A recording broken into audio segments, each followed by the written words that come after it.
Good morning.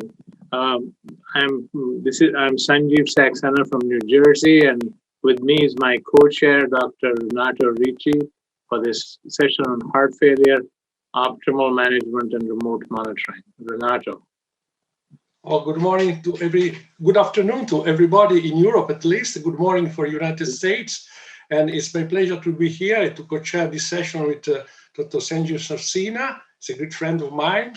And the topic is very interesting. I thank the organizing committee, particularly Massimo and Luca Santini, for organizing the meeting and for inviting me. The topic is very critical. Topic is a very up-to-date issue, since there are several topics to be discussed with not so clear evidence from the studies. And I give the microphone invite to the microphone Professor Saxena to introduce the topic and to stress the main critical issue to be debated in the cases we'll see in the next 30-60 minutes. Please, Sanjeev. Thank you, Renato. Good afternoon, everybody. And I wanted to thank the organizers for continuing to include me in this long-standing meeting.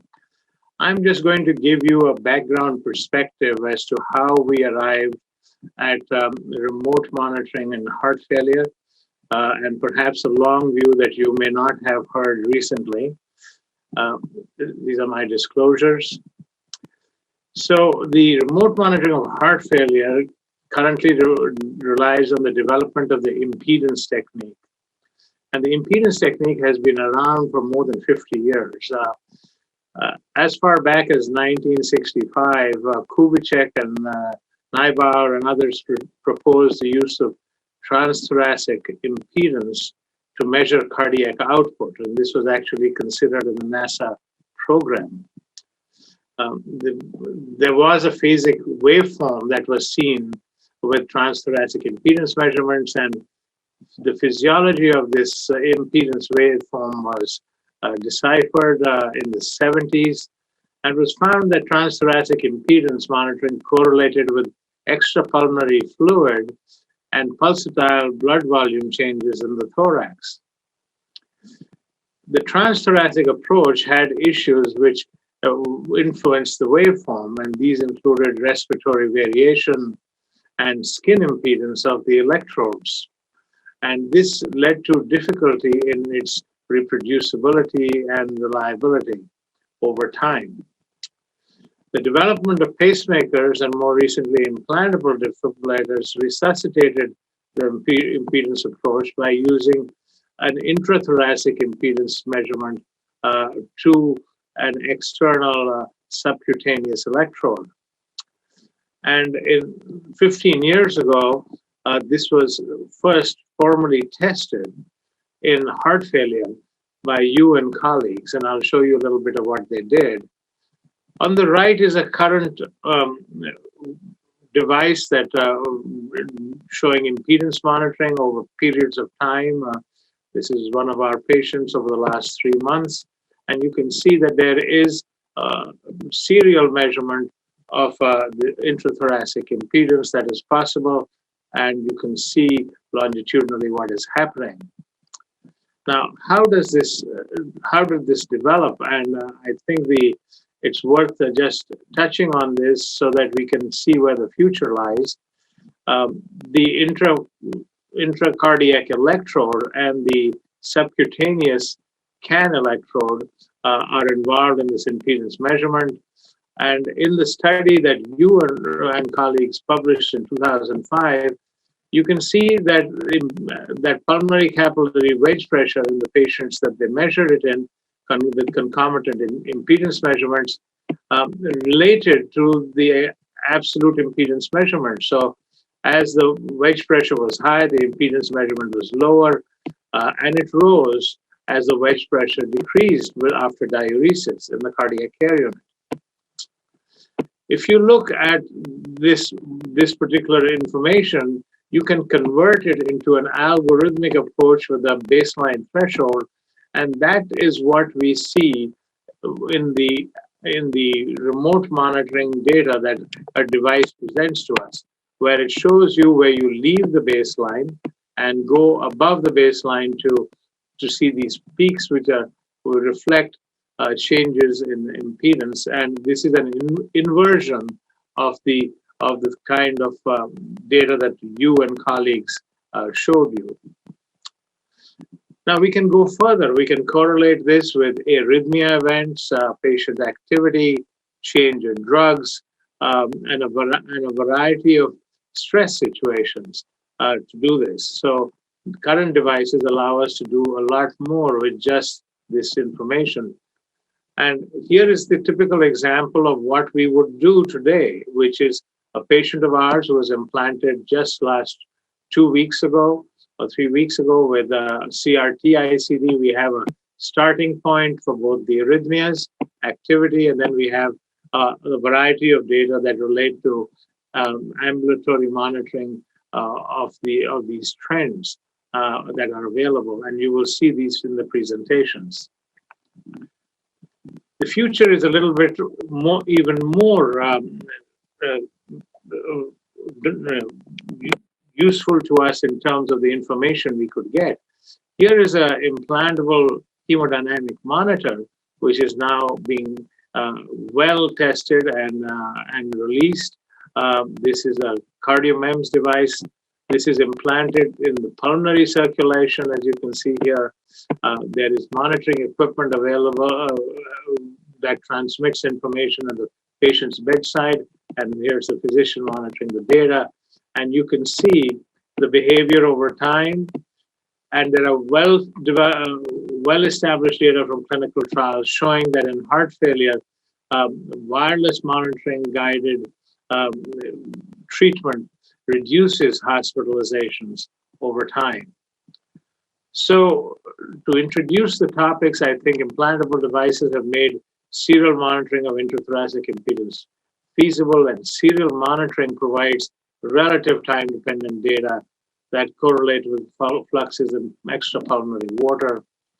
The correlation of pulmonary fluid status and indirectly intracardiac pressures is feasible. Concomitant arrhythmia events, activity, temporal behavior can be displayed.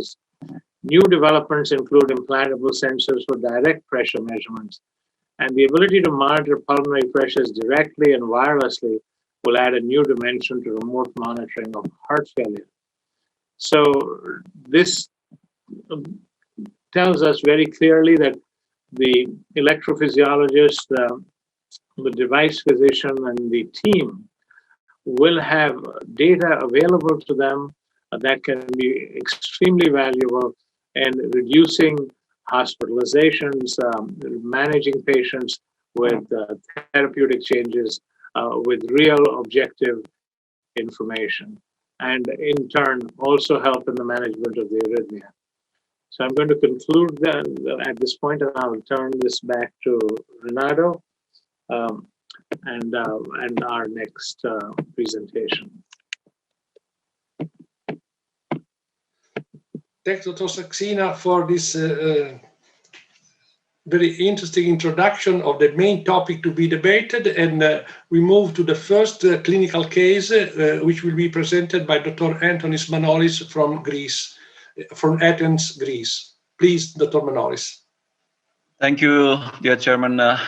First, I would like to thank the organizers, Professor Santini and Dr. Santini, for this, for honoring me with this invitation. Can everybody hear me all right? Yes, we can hear you. Okay, and you can see my slides? Yes. I don't have a view. Okay. I will limit my talk to the first part of the session, the heart failure optimal management, as we have no remote monitoring affected in our country. So I would give you a talk about optimized heart failure, but including a hybrid model of treatment. Let me go forward 1 second.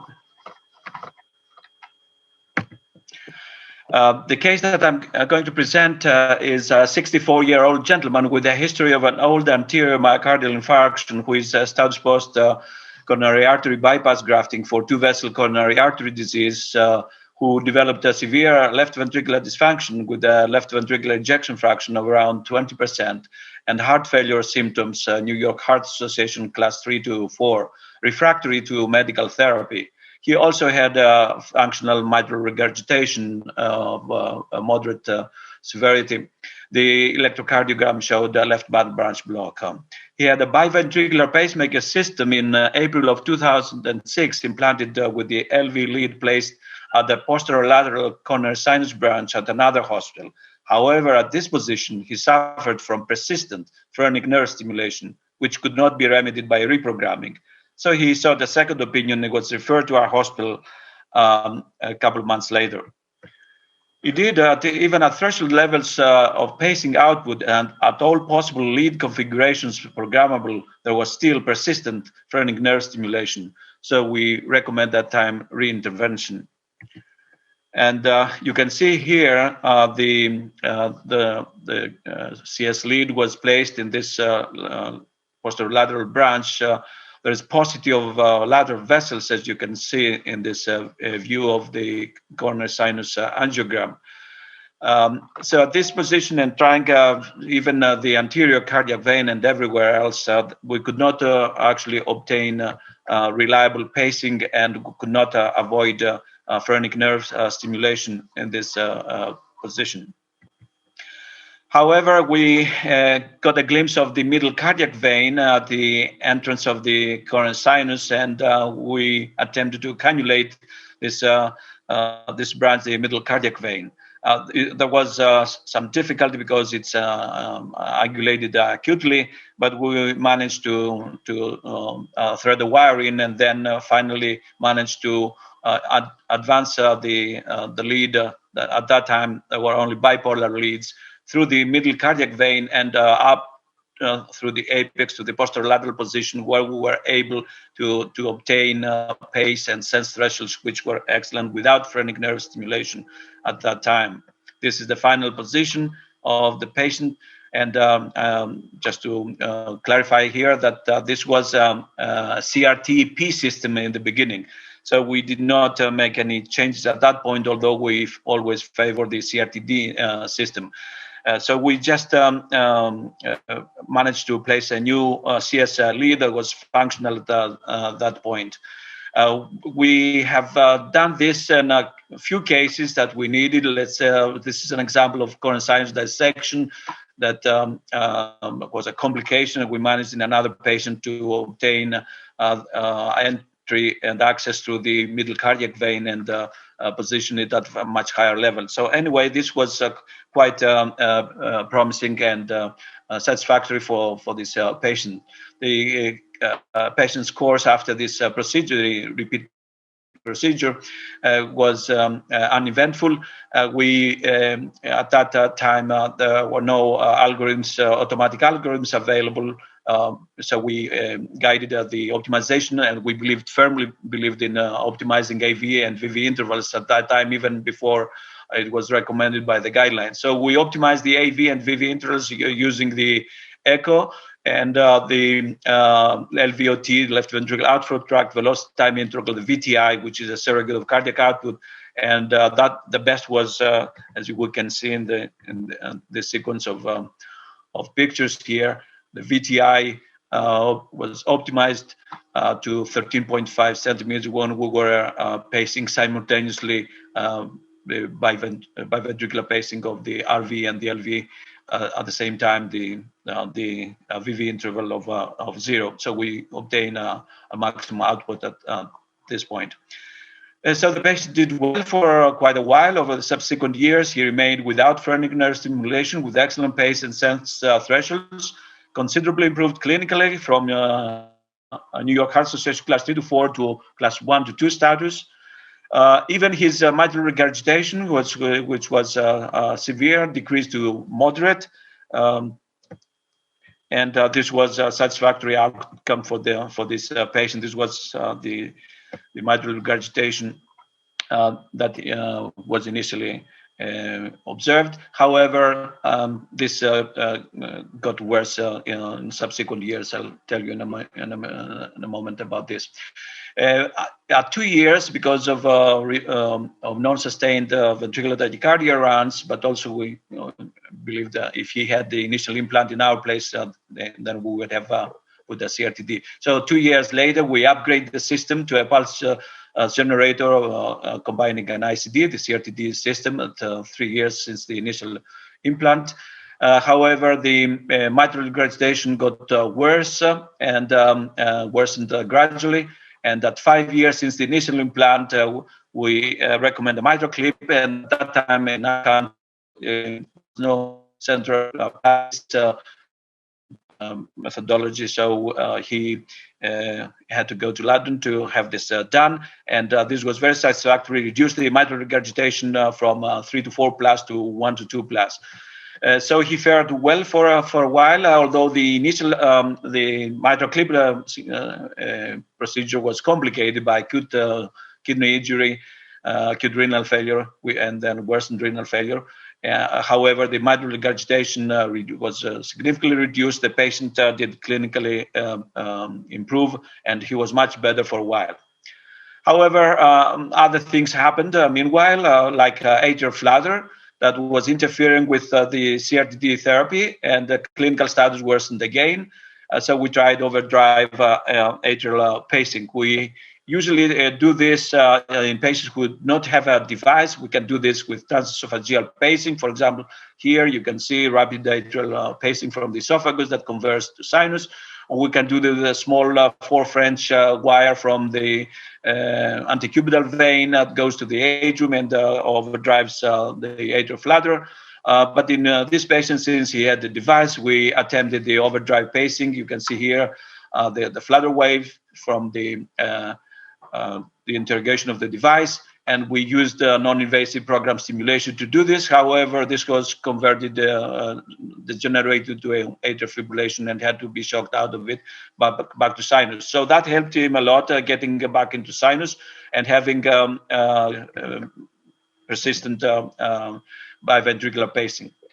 Then medical therapy had to be adjusted and increased and optimized with an angiotensin receptor blocker, beta blocker, diuretic, and a mineralocorticoid receptor antagonist.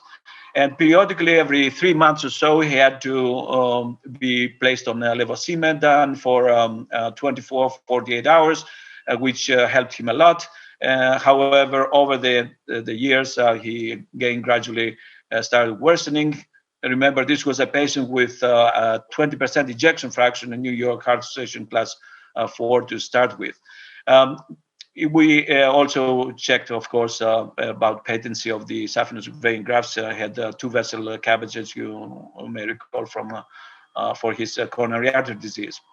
So over the years, he fared well for another 3 years, and then we were lucky to have the Entresto. This is the angiotensin receptor neprilysin inhibitor, the sacubitril valsartan, which we started at a low dose. He tolerated it well, then up-titrated it to 100 milligrams dose, and he fared well for another extra year. Of course, then again, we had worsening renal function, worsening heart failure, but all this took 10.5 years when he finally succumbed to low output status. So all this hybrid therapy, all these therapies that we now have available in our armamentarium managed to get him an extra an extra decade and added to his life after CRT.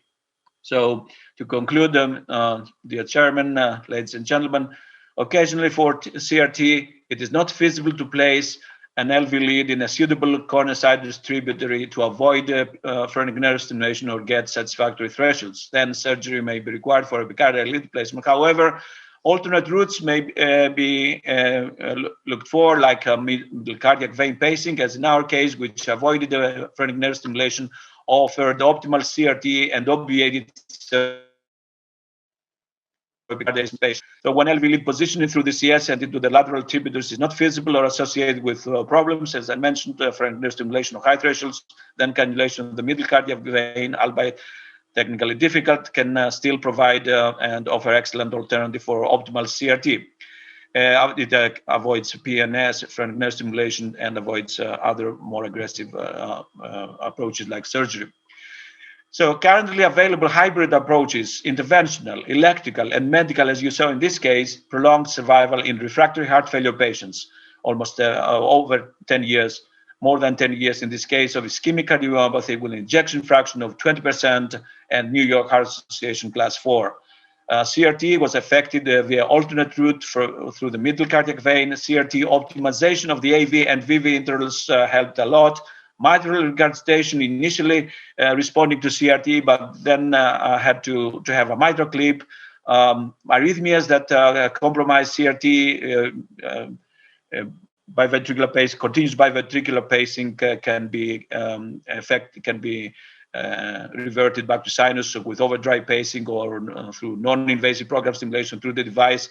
And we now have more in our therapeutic armamentarium about medical therapy, including, of course, beta blockers, the usual, the ARBs, the diuretics, the MRAs, the periodic treatment of levosimendan helped this patient, and finally, sacubitril/valsartan gave him an extra year. Thank you very much for your attention. Be happy to take any questions. Thank you, Dr. Manolis. Renato? Well, a very interesting case which show us the unnatural history of heart failure after myocardial infarction. So you stress very well what are the possibilities we have nowadays, and how these possibilities may change the natural history of such patients. I have a couple of questions for you. Sure. The first is, in the long history of these patients, did the patient have any episodes of ventricular arrhythmias treated by ICD? I mean, no appropriate intervention of ICDs? Very interesting question. Actually, this patient did have the runs of non-sustained ventricular tachycardia, but actually he did not have any electrical therapy needed. It's a rare thing, but it can happen even in very low ejection fraction. It's quite strange since he started with myocardial infarction, a very large scar. The second question is regarding the organizational model in your clinics. I mean, what is the cooperation among electrophysiologists, clinicians, cardiologists in managing such a complex patient? I mean, how sharing the information provided by the device, how to check drug therapy, how to combine the efforts to improve the patient outcome? Fortunately, we are in a hospital back at that time, and then over the last 4 or 5 years, I've moved to another hospital. We do have a cardiac surgery backup for things that we do in both hospitals. So we have our renal service helping out because they have frequently they need support. This kind of patients. We have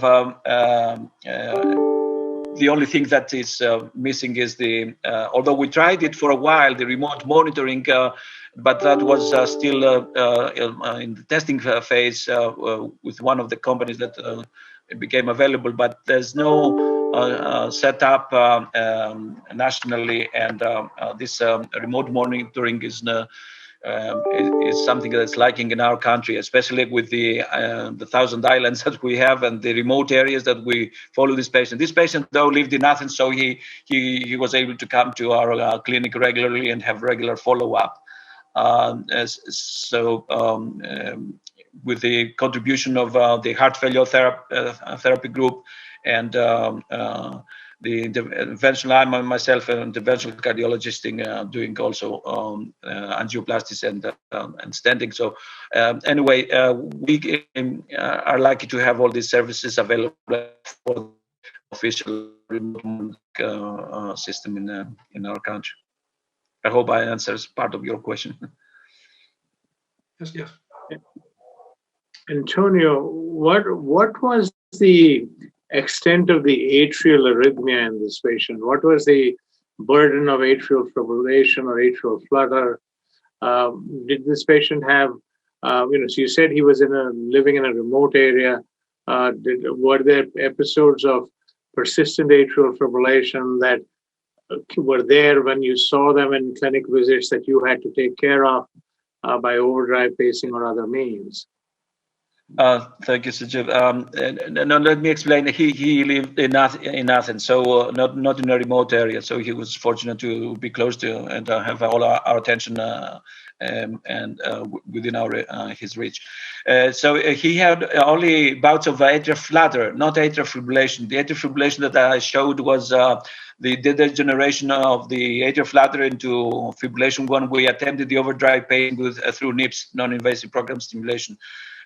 So he had a couple of more episodes that again were managed non-invasively through the device. But fortunately, he was fortunate not to have atrial fibrillation. That's another curious thing about this patient.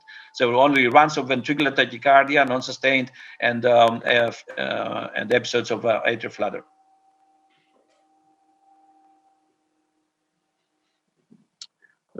Would Renato, you have may I ask a considered question to Antonis?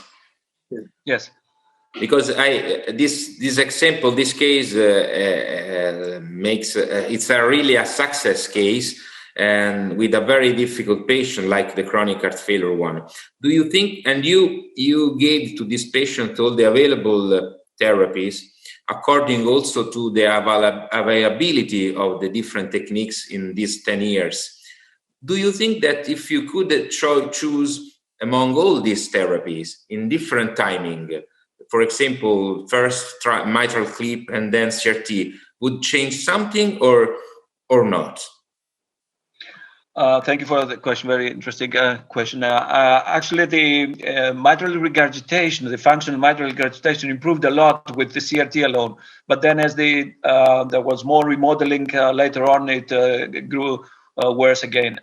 So at that point, the mitral clip, I think, helped him for quite a while. Then again, he started having mitral regurgitation as the remodeling worsened, but added extra years to his life. The only thing that I would start earlier would be the sacubitril valsartan drug if it were available back then, but only during the last 1.5 years of his life it became available, and it seemed that it helped for a while. So that I think now I start this treatment earlier, not waiting for refractory cases. And there may be some hypotension initially. There's where you have to titrate the dose. And there may be some worsening renal function, but many patients do have improvement with the ARNI therapy nowadays. So that's the only thing I would do differently in this patient. I think would start an ARNI earlier if it were available. In my last couple of slides that I showed in the introduction, there seems to be now data suggesting that the heart failure programs that are now implementing these wireless pulmonary artery monitors are able to titrate medical therapy well in advance of a decompensation, and perhaps even intensify much more than what we can do clinically, as we all of us rely on patient symptoms, clinical findings. Serial BNPs are not encouraged, but I believe they are very valuable. So one of the things I do in all my CRT patients is to get periodic BNPs, and I'm always surprised that the patient has changed their hemodynamic stability without my being able to detect it without a biomarker. So I think the suggestion that is coming now is that the achievements of CRT that you had in this patient are also conflicted with intermittent exacerbations that are subclinical, and if we had that kind of monitoring more readily available now in the future, I think even in a difficult case like this, you would have early opportunities for more aggressive, management. And I think there's a lot of, I think we are underappreciating the subclinical heart failure that occurs in these patients with our present methods that we have, even with impedance monitoring. That's totally true. I fully agree with you, Jim. That would have made an excellent choice for this patient. and more so for patients who are quite in remote areas who cannot come to the clinic, especially now in the COVID era. Um, uh, you in the States don't have the levosimendan available, I think, but we do, and for quite a while. And I believe in it. I mean, for this kind of refractory cases, periodic every 3 months or so that we used in this case, levosimendan therapy seem to offer a lot in this patient, alleviating his symptoms. But you are absolutely right. I mean, you have to have some monitoring of early signs, and you can intervene earlier rather than waiting until he's gasping and he's out of breath to intervene. Fully I agree think with that you. it's particularly important nowadays, since we are facing with new drugs approaching, such as SLG2 inhibitors, and the task of combining different therapies available and tailor each treatment for each individual patient may be difficult, more and even more difficult in the future. So using tools such as the pulmonary pressure, as Dr. Sassina suggested, and other tools we'll see in the next presentation, are very important to try to deal with very challenging patients. That's an excellent point that you brought up.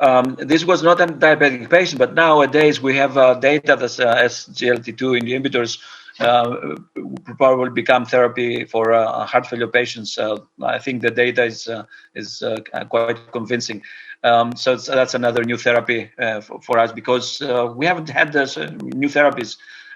Medical therapies for a while. As I said, we're likely to have levosimendan, but the studies did not actually pan out in terms of prolonging survival. But symptomatic improvement I've witnessed in many of our patients, and so we do use in very refractory patients, elderly patients who are not candidates, of course, for a transplant or a device, left ventricular assist device. I think we have to move on. Thank you to Dr. Manolis for a very excellent presentation, and to give introduce the Dr. Luca Santini, who will present the next clinical case. Please, Luca. Thank you, Renato. It's really a pleasure to be chaired by two mentors of mine, so I'm really happy of that. And I really appreciate the introduction of Senji or Professor Saxena, because it will be really propedeutical for my presentation, which is going to show how much is important remote monitoring for the management of these very challenging patients. Actually, I will take some maybe extra minutes more, but we are lucky because we are only two speakers, because I believe it's very important to go a bit deep inside the background we are living to understand how much this technology can impact on management of our patient. These are my disclosures. And this is the background we are facing with. That means that we are going towards, this is a battle between chronic disease against healthcare workforce. And we are losing this battle because we are going in a direction which foresee a huge increase in patients, in chronic patients, besides a dramatic decrease and reduction of the workforce that they are playing in the field. So this is what we are living, and we have to take into account this trend. Moreover, the taxonomy of the disease is completely changed compared to 20, 30 years ago, because now it's cardiovascular pathology are not anymore just static conditions, but they are much more dynamic and highly dimensional. That means that we have, if we want to approach to this kind of disease, we need to take into account also genetic, biochemical, imaging issues, not only clinical. That means that we have to elaborate many data. So to do that, we need a new method, a revolution that now is called e-health. And as you know, now we are able to record every single parameters.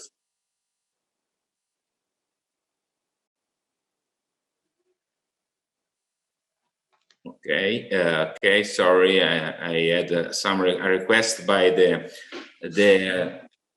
All right, I will try to stay without moving. As I was saying, we are now many sensors that are available to record every single clinical parameters, and they will be more and more also in the future. And what is also interesting is that the majority of them, it will become very soon wearables and maybe invisible.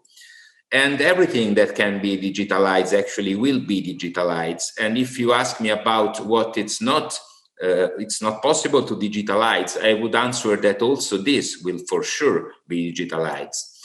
But all this revolution actually started already many years ago, at the beginning of 2000s, thanks to the remote monitoring of implantable device. And since the beginning, we understood that we could move from a detection of electrical problem to a detection of clinical events, which were the majority of the events we were able to record with the remote monitoring of implantable device. So it's much more correct to talk about a remote patient management and not only a remote device management. That's why also the remote monitoring of implantable devices clearly and stated in the guidelines all over the world with a class 1 indication. But if you look at these guidelines, actually, still we have some difference in terms of evidence between, for example, the remote monitoring for the management of clinical AF compared to the remote management for heart failure. And why this difference? Because there are less evidence. All the studies, the randomized trial, except the in-time one, gave neutral or disappointing results. And there are different explanations for that. First, in the workflow for remote monitoring of a device, the first is the kind of data you are going to analyze. If you are focusing only on a single parameter, maybe you won't going to succeed. So you need a multi-parameters evaluation. Second, technology. Not all the technology are reliable at the same way. And finally, also the organization is a very crucial issue. You need to have a very strict organizational model to be success. And that's why many of these trials, which were mainly focused on the evaluation of the thoracic impedance, failed, giving negative results or disappointing in terms of predictive ability or a clinical outcome. That's why in the last European guidelines, a multi-parameter monitoring based on ICD is recommended and clearly stated as the first choice for this kind of monitoring. And we can easily understand why. If we look at these two curves on the left and on the right, we can maybe think that both of them are going through an acute heart failure event. But if we are able to watch too many parameters and not only the single thoracic impedance decrease, we will see that only the patient A is actually experiencing an acute heart failure event, because all the other sensors are coherent with this modification, while in the patient B, this was maybe just an artifact. So we need to take into account many data, big data, but it's not only a matter to collect data. Once you have data, you also need to be able to use them. Otherwise, you are in trouble. And to do that, maybe our simple human brain is not enough.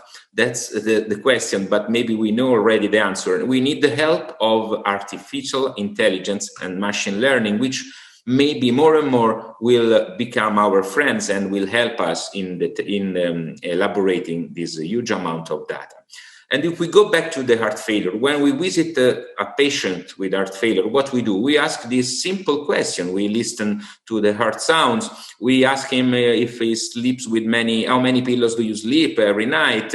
If we see if there is congestion or pulmonary edema signs, if he has dyspnea, if he feels tired, if he has gained weight, and so on. So we make a clinical assessment. But if we picture to have all these parameters that can be collected and integrated in a single composite alert, that soon, very fast, can give us an idea of what's going on from a clinical perspective, maybe we really make our goal. And that's what exactly an algorithm like HeartLogic is able to do. So putting together into a single simple index all these clinical parameters evaluated by that sensor capable in the implantable device, we can drive a simple number which will tell us if the patient is over or lower the threshold of an heart failure condition. This algorithm has been validated by the Multisense trial, not randomized, and multi-center international trial, almost 1,000 patients, which show a very high sensitivity with a very low unexplained alerts burden, which is very important in terms of workflow consuming. And this study also show that when the HeartLogic is over the threshold that was at 16, we can have a prediction of the acute event, which arrives to 34 days. Actually, in Italy and in Europe, we have been lucky because we have been one of the early adopters of this algorithm, and we made a huge experience retrospectively first, and then you will see also in a prospective fashion. But in our first study, observational study, in a retrospective, completely blinded pattern, we showed and proved the high sensitivity of this algorithm. We confirm the very low and poor number of unexplained events of the Multisense trial, and we had a quite high predictive value. This was very interesting because, as you can see in this example, in this clinical case, it was blinded because we turn on and enable the HeartLogic algorithm later, and we could go back in the clinical story of the patient to correlate every single event with the score of the HeartLogic that the HeartLogic would have recorded in that moment. And you can see that every time the patient was hospitalized, before the HeartLogic always overcame the threshold. We also made an experience in a prospective fashion with 100 patients. This is just an example of patient who interrupted the diuretics therapy for his own decision, and after the HeartLogic index rise up, overcome the threshold, we got an alert. We called the patient and we could give him the proper therapy again, and the threshold and the curve went down again. This is just an example, but in this series we could prove again that we are able to anticipate the acute event of many days, up to 38 days. We show also that this is a very key important issue, because many alerts were driven and produced by the discontinuation or reduction of prescribed heart failure therapy. Therapy adherence, low adherence to therapy is one of the key points of this acute event. That's what we learned. And again, we also learned that the S3, S1 ratio increase and decrease in S1, that's the really true key point of HeartLogic index, which is able to record the cardiac tone, the heart tones, were correlated 100% with the acute heart failure events. So a very powerful tool. We also confirm that when you are out of the alert status, you are not going to have any risk of acute heart failure events. And this is very important because it allows us to stratify low-risk patients so that we can avoid to concentrate our effort on them, to dedicate it to patients with a higher risk profile. And this is very important in terms of optimization of the resources. Another thing we learned, and that when patients say, I feel healthy, it doesn't mean that they are really healthy. Because many times that we call the patient and say, we have an alert because HeartLogic increased. They say, but I feel fine, doctor, why you are calling me? And then we learned after the beginning that we need to act very early, also when the patient is not disclaiming any symptoms, if we want to avoid that then the symptoms arrive. And of course, the final data about this algorithm will arrive by the randomized trials, the MANAGE-HF trial, especially the phase 2, which will be a randomized trial between a remote patient management using heartologic alerts to drive heart failure care, actions, clinical decision, and what's on, against another arm of patients with the remote patient management, but without the heartologic alerts. We will see the results. But that this topic is very actual. It's shown also by the fact that even other company, but Boston Scientific, like Biotronic, for example, are going towards this direction, developing algorithms very similar, like the SELEN, which is going to use the Seattle Heart Failure Score. And in this SELEN trial, first abstract publication, we can see that also this algorithm was really able to predict acute events up to 55 days. That's even more than heartologic one. So I will now go fast to conclude with these two very short clinical cases, just to show how, in our experience, heartologic was useful. This is the first case about a 75-year-old man with a classic ischemic dilated cardiomyopathy, very poor ejection fraction, left bundle branch block, which underwent, of course, to a CRTD implant in primary prevention. We activated since the beginning the multi-site pacing, which was capable and available on this device, with this pattern of programming. So 2 vectors for the LVA and LVB left ventricle pacing. But let's say that few weeks, months later, in February, the patient underwent to an unscheduled visit because he developed a phrenic pacing. And until that moment, any heartologic alert were recorded. We made the patient came in the hospital for the follow-up of the unscheduled follow-up of the device, and the colleague didn't get to find a way to keep the multi-site pacing without giving phrenic pacing, and decided to disable it, and programming just with a standard biventricular programming with this configuration. 4 days later, we detected and we recorded an heartologic alert. We called the patient, it was fine, he didn't refer any symptoms, so we didn't do anything. And we wait, that's our protocol. If the patient is fine, we wait 1 week more, and then we call him again. And 1 week later, the index was still crossing the threshold, as you can see here. We call again the patient. He started to say that he was lightly symptomatic for asthenia and short of breath. So we called him for another unscheduled in-office visit, which he made a few days after. We made a follow-up, and this time, of course, there was different operator, maybe even more expert about this kind of device.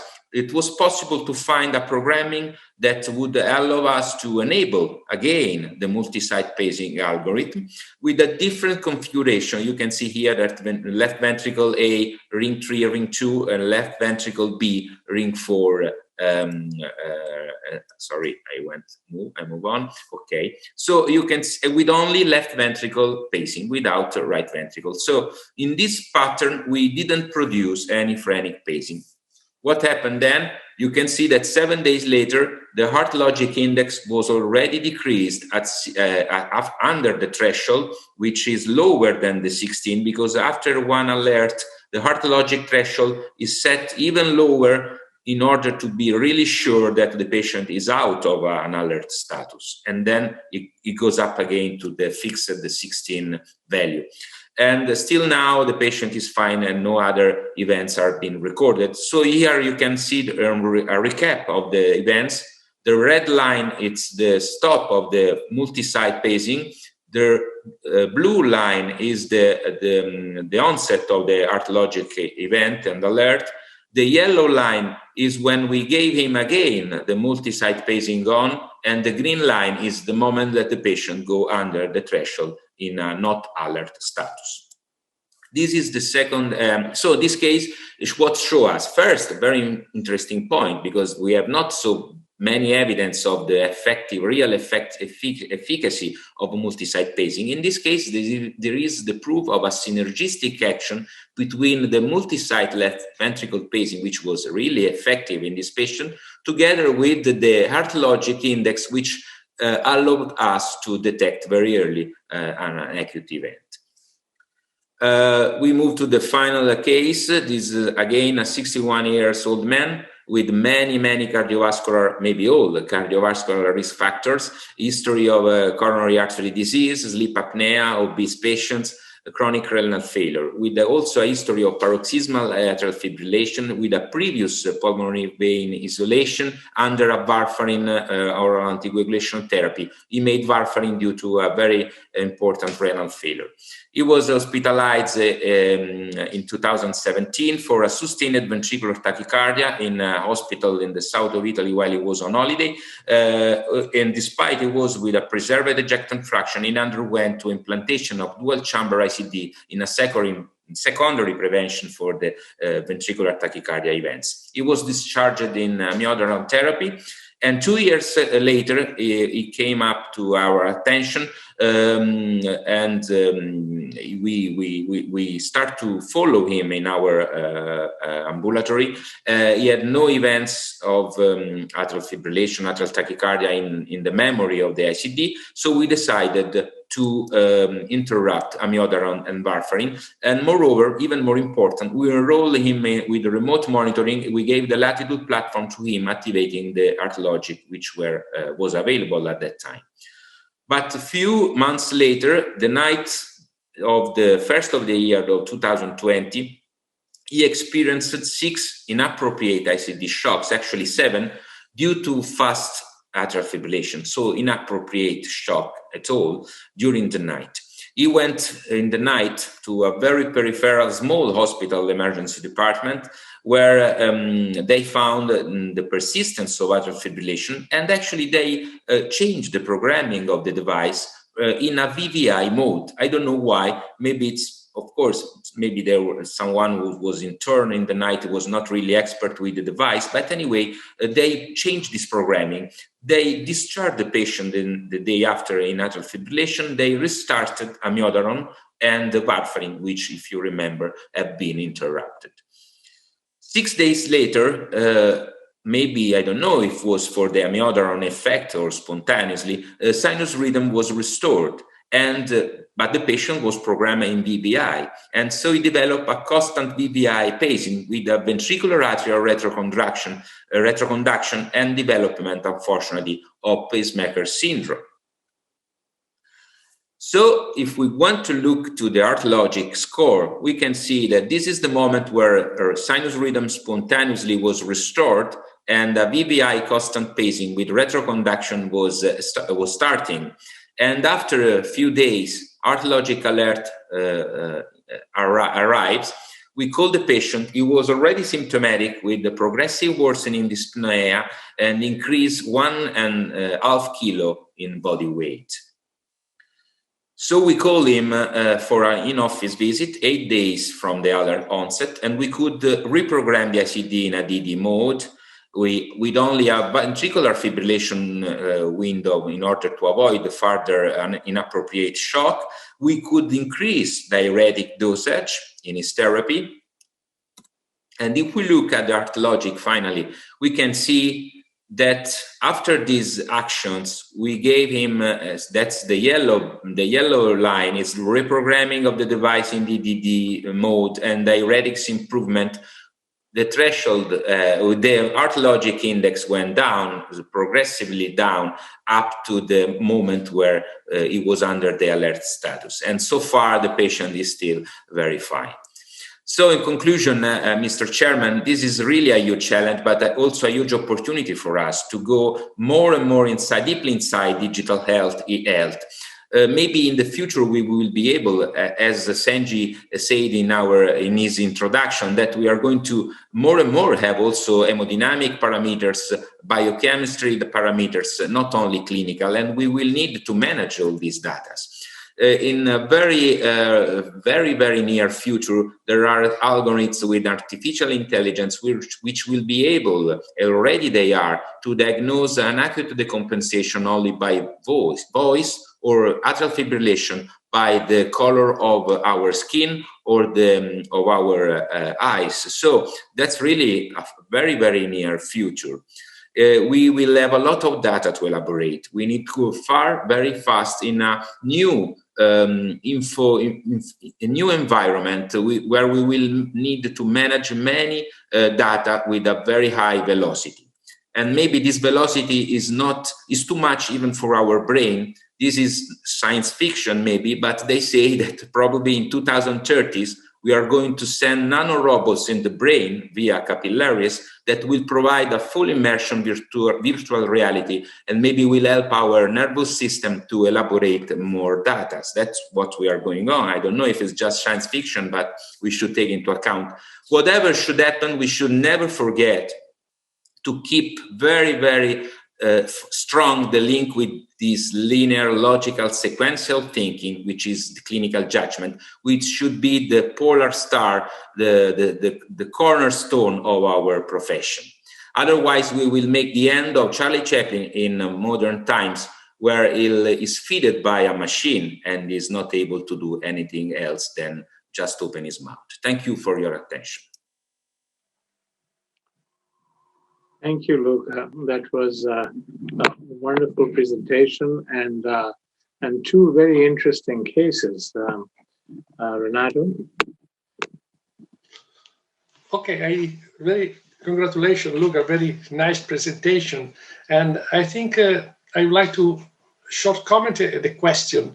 You have demonstrated very well the discrepancy between standard practice in managing patients with heart failure and disappointing results of clinical trials. So every one of us is able to treat patients to be efficient in managing them, but no strong benefit have been demonstrated in clinical trials. And you showed very well some of the reason, mainly the tools, the sensors, the organization, and many things. So I think that the clinical organization of the clinic is very important from this point of view. And I would like to ask you, how do you organize a clinic in order to be ready to react to the alerts and to obtain the best management for your patient? Yeah, you're right, Renato. The organization is the key point. Maybe even more important than the economical one in terms of reimbursement, which was a and it is a very important topic. But it's not only a matter of resources in terms of money. It's a very important to have resource in terms of human resource. We need to have a team. The organizational model which showed to be the best, it was the one proposed by the Home Guide Registry, and which I believe is one of the most used worldwide, which foresee that there is a first filter made by professional nursing and professional techniques, which are very well trained in remote monitoring of device, which may make a revision of all the transmission that these patients are doing. And when they should detect some alert that needs a medical decision, they should have the availability of a charged physician who is available to analyze the data and take a clinical action, a clinical decision. So you need to have a chain from an organizative point of view. But the key point, as stated in the consensus document of the HRS that you perfectly know, is you should have dedicated personnel. What is over, in my opinion, is the time of the voluntaristic remote monitoring, because now we have too many key data to analyze. It's very important. So we need to do it really to do it, not while we are doing other things or when we finish our job. We need the special ambulatories, a special section just dedicated to this, with the nurse, technician, and physician that they are charged in that moment to do this kind of job. About the timing, we are organized that we also make patient sign this informed consent. This is very important, that we are able to make a standard revision in transmission of standard transmission every 15 days, but we try to answer to the alert in 48 working hours. That means that, of course, that's what we can do. If we would have a team 24 hours per day, 7 days a week, we could even better and to react even faster. But what is very important is to explain to the patients when you enroll them that this is not a system that is going to replace the emergency. This is a system that will help us to manage their therapy, their clinical status better, but it can be the same of accessing to emergency department. So it's a matter of the resource you have. Right, and you show very well that by using the art logic or even the Selene index, also the triage HF by Medtronic, that the time between the alerts and the clinical event is quite long, so you have time to react. The key issue is to find the right alert in the right patient and to react appropriately. So, which does not mean just adjust the diuretic dosage. Maybe the change may be more complex. So sometimes you have to reduce the diuretic, or you have to change the modality of stimulation, or to change something in the pharmacological treatment, generally speaking, I mean. Yeah, and moreover, Renato, what we learn also is that with this kind of algorithms, you can stratify our patient. And if we are speaking about a lack of resource, a lack of time to follow up all these patients, which are many, this is very important because you can dedicate your efforts, your time, mainly to patients who are at a very high risk. Because if patients are under the alert, it means that they are not going to experience an acute event. So maybe you can try to follow the other patient which need more attention with more strict follow-up, for example. May I ask a question? Sanjeev, do you have a question? Yes. The issue that you raise is a really difficult one, and of how to organize these activities. I'm sure you have separate sections in cardiology dealing with heart failure, and the clinical cardiologist feels quite comfortable with managing heart failure. They believe it's in their province. The electrophysiologist is functioning through the device approach and collecting that data. And it's the biggest healthcare problem in cardiology, and along with atrial fibrillation. Do you feel that the way these approaches to collecting and analyzing data would also result in need to have some kind of automated response? Because it's inconceivable to me that our current climate, that our clinics can manage all the heart failure patients that come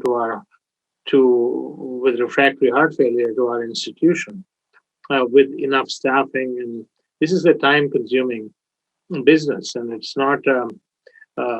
It requires a lot of coordination and between different players. So the next step in this would probably be an automated response, perhaps at the level of the nurse practitioner or the level of the clinical cardiologist, rather than the electrophysiologist or the heart failure specialist. Yeah, I mean, this is a good point. Actually, we have also to take into account that not all the centers, the hospital are the same. There are smaller hospitals, bigger university hospitals. So maybe the first answer could be that we need to do much more a network, and we could, for example,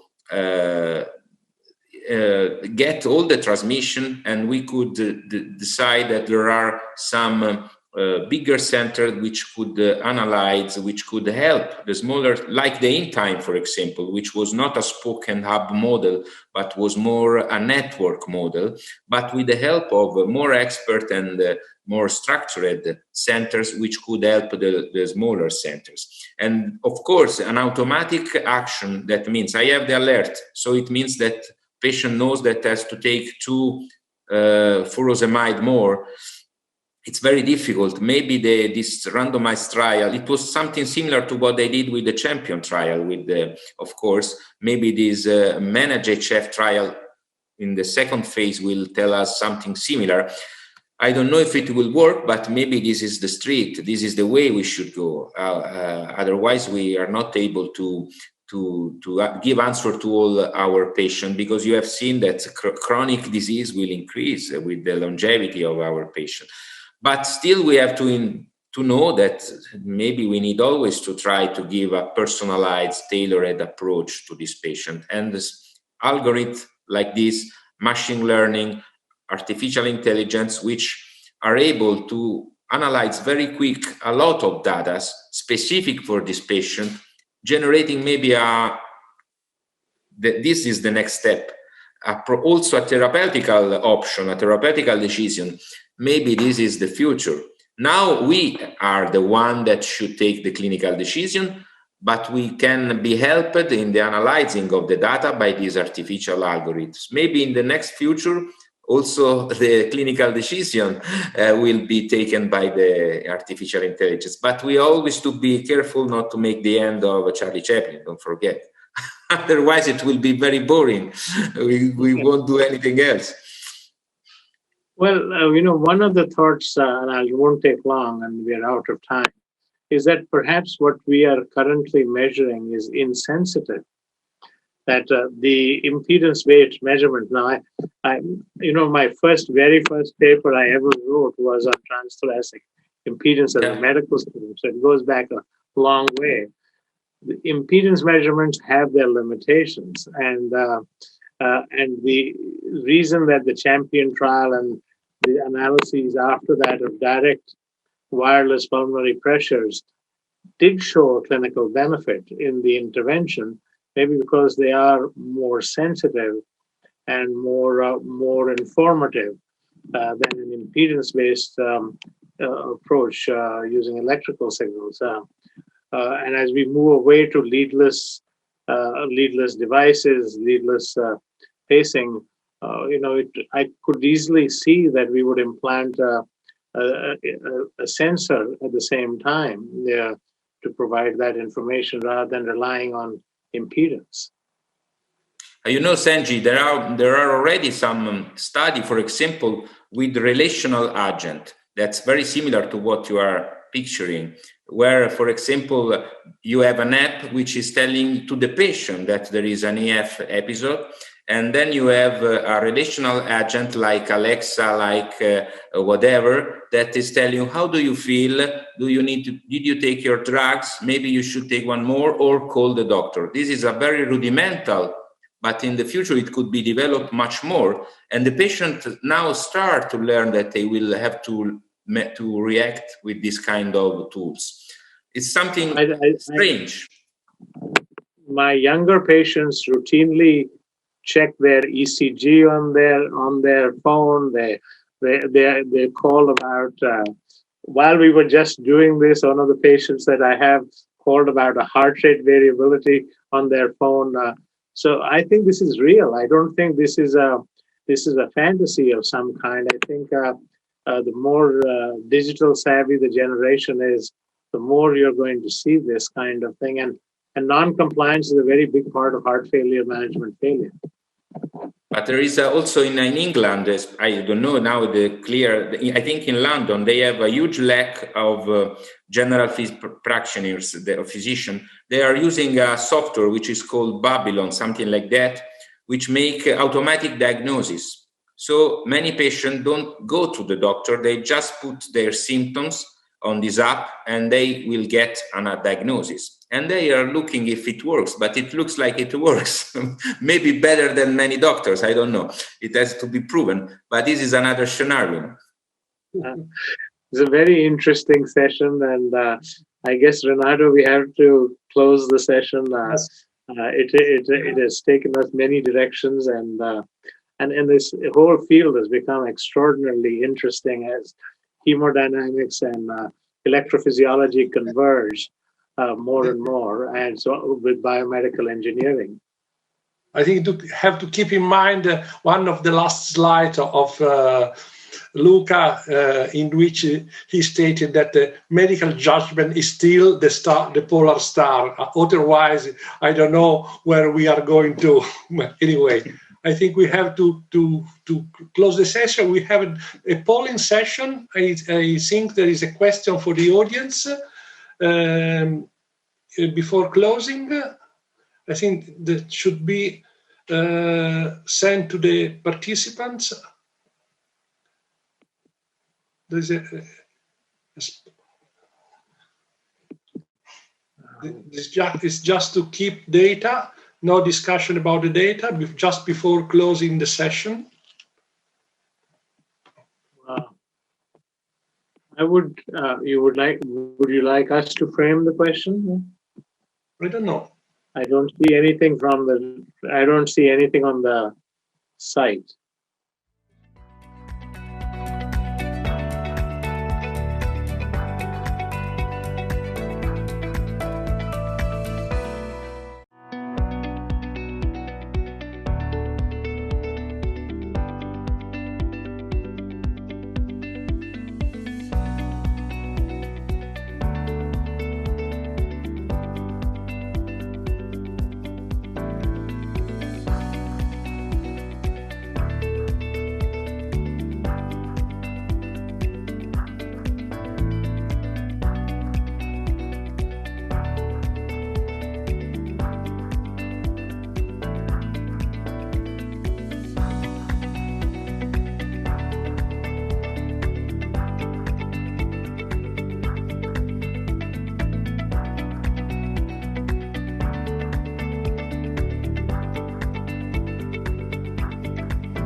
Okay. I think we have to close the session.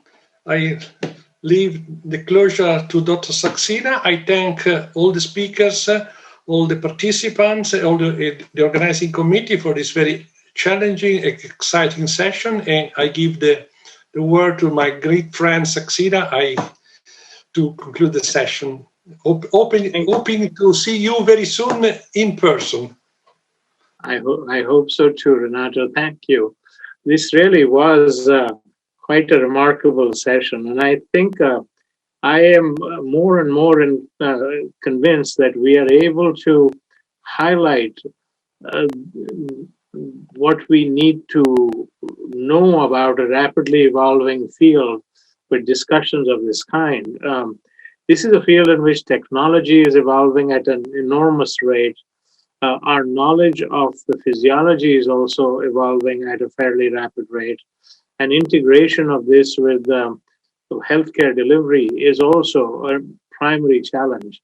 So the cases that we saw, the presentations that we saw are remarkable in explaining to us how difficult serial challenges occur in the course of these patients' lives and what we are able to do to not only palliate but give them quality of life. So I want to thank the organizers for the format. I think this format has real value. Thanks for including me as you have for so many decades, my friends that I get to see, and particularly to the presenters who have presented the cases that have made us think of the future here in cardiology, and the future is bright. People felt that we had reached a stable state. That's not the case. It's still evolving, moving rapidly, and I look forward to many more such discussions. Thank you all very much, and I thank the organizers for organizing this. Thank you. And the support staff for putting this together so well. So, thank you. Thank you. See you.